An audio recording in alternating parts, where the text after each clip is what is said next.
Motokari dzaJinimbi dzonyangarika. Vateveri vokatyamadzwa nekutsakatika uku zvonzi zvine chekuita nenhau dzemhiko. Mhuri yeZimbabwe ndinokuchingamidzai zvakare panonzi pano. Ndapota musakanganwawo kusubscribe nekulikewo vhidhiyo rino. Izvi zvinobatsira kuti risvike kure kune hama neshamwari dzenyu dzisati dzaona.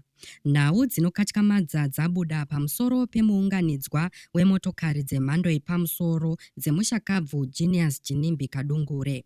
Ese masupercars anodhura aimboratidza nemararamiro ake anopenya. Hazvisisiko kumansion kwake. Mashoko atiri kutambira anoti dzinoverengeka dzemotokari idzi dzakaendeswa chinyararire kune varidzi vatsva, kusanganisira mumwe muzvinabhizimusi ane mukurumbira wekokudomboshava uye anonzi ane motokari 4 dzekwaJinimbi.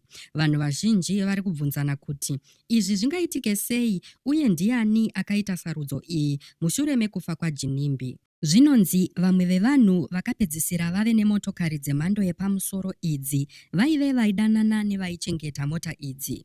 Izvi zvasimudza maziso uye zvaodza mwoyo vateveri vazhinji avo vaitarisira kuti mota idzi dzichengetedzwe sechikamu chenhaka yaJinimbi. Asi mashoko anoshamisa abuda anoti Nelia, hanzvadzi yaGinimbi, uyo akasiyirwa pfuma iyi, akaudzwa nen'anga yemumhuri yavo kuti agovere mota idzi kuvatorwa sezvo zvine mhiko mukati yeurombwa.